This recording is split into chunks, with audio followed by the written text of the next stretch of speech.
maaf saya batin di kesempatan ini. Jagrida ingin mengambil kesempatan untuk mengucapkan berbanyak-banyak terima kasih kepada ibu bapa SK Bukit Rangin atas kerjasama yang diberikan.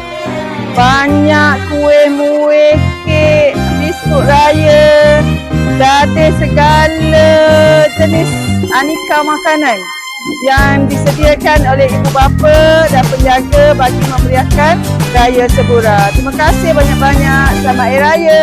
Maaf saya batin. Apa nak ambil raya dekat sekolah ni? Apa yang best raya kat sekolah ni? Mestilah sebab ada pelajar-pelajar dan semua pakai baju cantik-cantik dan kita semua dapat beraya bersama-sama. Apa yang nak best dekat sekolah ni? Okay, sekolah ni yang best. Semua best. Cikgu-cikgu best, murid-murid best, aktiviti best, semua best. Apa yang nak best dari sekolah ni? Sekolah ni best sebab murid-murid ni semua semangat. Nak belajar semangat, nak masuk apa-apa semua semangat. Nak beraya dekat sekolah ni? Sebab ini merupakan sekolah cikgu yang dulu sebelum jadi pencet. Terima kasih Dan dulu. suasana je seronok.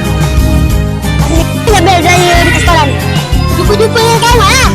Seronok. Betul lah. Bila kita dapat makan banyak-banyak, jumpa dengan kawan, dengan guru sekali. Terima kasih. Apa yang best raya sekolah ni?